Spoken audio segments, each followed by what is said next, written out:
बात आज की चैनल के कार्यक्रम आर पार में मैं सुरेंद्र चतुर्वेदी आपका स्वागत करता हूं। आज का मुद्दा है कि चुनाव प्रचार में धर्मेंद्र राठौड़ आठों विधानसभा में सबसे आगे। अजमेर उत्तर विधानसभा क्षेत्र से कांग्रेस नेता धर्मेंद्र राठौड़ को भले ही टिकट नहीं मिली है, लेकिन उन्होंने विधिवत चुनाव प्रचार शुरू कर लोगों को आश्चर्य में डाल दिया है। पूरा उत्तर क्षेत्र उनकी तस्वीरों वाले बैनर से पाट दिया गया है। हर गली चौराहे और नुक्कड़ों पर उनके ही चित्र टंगे हुए हैं। ऐसा लग रहा है कि अजमेर कांग्रेस में जैसे उनके सिवा कोई दावेदार बचा ही नहीं है। धर्मेंद्र राठौड़ ने पोस्टर युद्ध में कितना पैसा लगाया है तो वही जाने, मगर लोग कह रहे हैं कि जब टिकट मिले भी ना लाखों रुपए वो अपने चुनाव प्रचार में फूंक रहे हैं, तो टिकट मिलने के बाद कितना खर्चा करेंगे।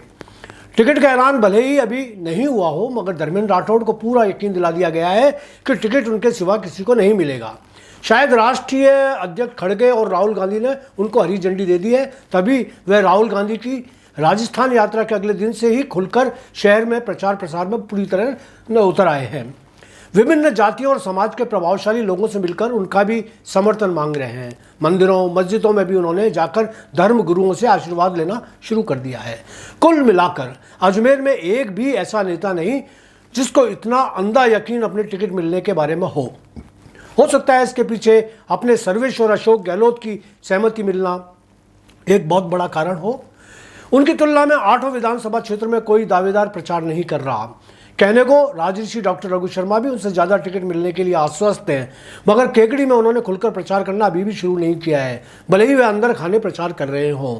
धर्मेंद्र राठौड़ के सामने महेंद्र सिंह रलावता भी बेहद दमदार दावेदार हैं। सचिन पायलट के खास होने से उनका दावा भी किसी कीमत में राठौड़ से हल्का नहीं बैठता। वह भी टिकट उनको ही मिलेगा मानकर चल रहे हैं, दावा भी कर रहे हैं। उनके विरोध में लोग भी सामने नहीं आ रहे, नहीं वह किसी मामले में विवादास्पद रहे हैं, मगर वह टिकट मिलने से पहले बैनर्स पर नहीं टंगे हैं। दूसरी तरफ राठौड़ साहब अपनी लाल डायरी के डब्बे से रिहा भी नहीं हुए हैं। बगावत करवाने के आरोप में हाईकमान ने अनुशासनहीनता का जो नोटिस उनको दिया था, उस पर लिखित में अभी कोई क्लीन चिट भी नहीं दी गई है। अजमेर कांग्रेस के निवर्तमान अध्यक्ष विजय जैन उन पर आए दिन गुटबाजी फैलाने के आरोप लगाते रहते हैं। रलावता टीम पर मारपीट के आरोप हैं और वह भी उनके समर्थकों द्वारा लगाए गए हैं। पुलिस में मामला दर्ज है। मकराना राज में अधिकारियों वाला मामला भी उनसे जुड़ा हुआ है। पूर्व मंत्री नसीम अख्तर व उनके परिवार पर मुकदमा दर्ज करवाए जाने के पीछे भी लोग उनका नाम लेने से नहीं चूक रहे। पुष्कर वाले भी राठौड़ साहब को भूल नहीं पा रहे। अजमेर को चमन खुशहाल बनाने का दावा करने के लिए जो अजमेर में लोकप्रिय किया जा रहा है, वह वादा कुछ समय पहले पुष्कर की गलियों में धूम मचा रहा था। तब पुष्कर उनके नेतृत्व में काशी विश्वनाथ की तर्ज पर तरक्की करने का सपने देखने लगा था। वहाँ के कांग्रेसी कार्यकर्ताओं ने भी नसीम अख्तर से बगावत कर उनका साथ देना शुरू कर दिया था। आज वे सभी अपने आप को लुटा हुआ महसूस कर रहे हैं।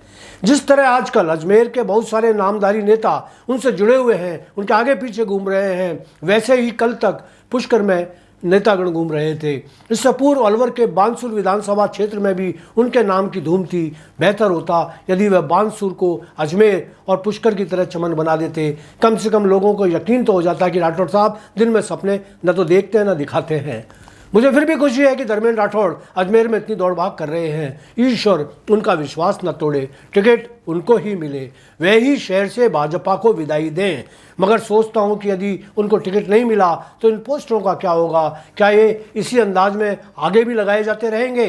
इससे पहले भी हर चुनावी मौसम में नेता लोग अपने पोस्टर्स लगाते हैं, जनता को हर बार त्यौहार पर शुभकामनाएं देते हैं। फिर जब टिकट मिलने का चांस खत्म हो जाता है तो वह भी पतली गली तलाश लेते हैं। बहुत से लोगों को मैं जानता हूं जो पिछले दिनों हवा की तरह आए और हवा की तरह चले गए। राठौड़ बाबा प्लीज़, आप ऐसे न हो जाना। टिकट मिले न मिले, इस शहर को अपनी दुआओं से नवाजते रहना। जय धर्मेंद्र राठौड़ बाबा की।